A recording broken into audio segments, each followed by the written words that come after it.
haircut, it's the same as what made the dugout upstairs, the display home. Now, about 80% of all the workings are done by these machines, the rest is done by bombing until it goes bang. That knot in the end, you just tie that, because it goes inside the bomb, you tie that knot to stop it slipping out. This goes inside the bomb, about 1 inch sticks out the top. This yellow one is fuse cord. This is the bit you light.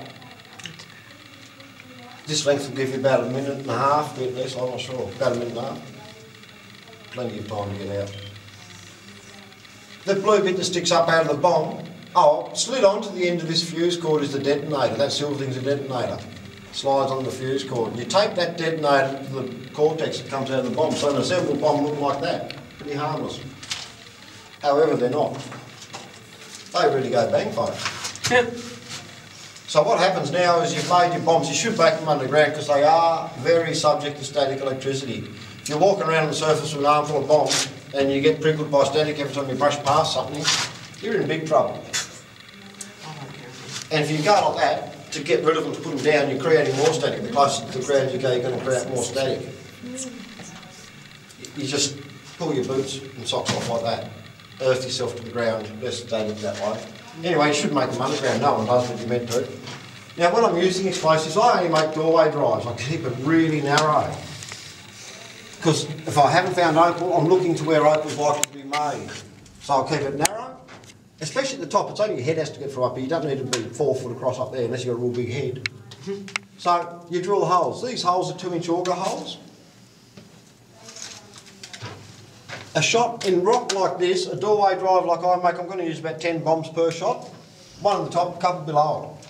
If that line's the level where I'm expecting opal to appear, I certainly wouldn't drill there, because you'll blow the opal up. And you'll know you've blown opal up because it looked like sugar. It looked like somebody just sprayed white sugar everywhere. In fact, we call it sugar. So the next row comes down here, about 2 foot below the level, just to make sure I don't blow the opal up if there's some in there. And a row along the bottom, probably 3 along the bottom, 3 there. In the end, you've got a shot of about 10 bombs.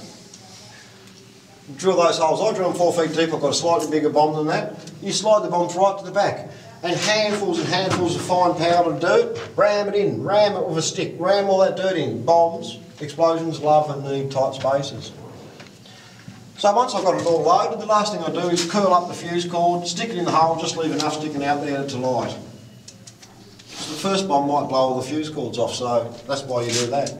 Anyway, the whole shot, whether it's 10 bombs or 1, it's a shot. It's called a shot. So now it's all loaded, I'm ready to go. If I have a blower, not only to blow or suck all the rock and rubble up, this stuff here produces toxic gases when it's exploded. So toxic, in a space like this, 1 breath and you're dead. That's how toxic this stuff is, make no mistake. In an enclosed space, this stuff you cannot breathe it. However, a blower will suck the gas out as quick as that. So, before I start the blower, because the pipe comes down the shaft and along to here, you take the pipe back up there because the explosion will damage it.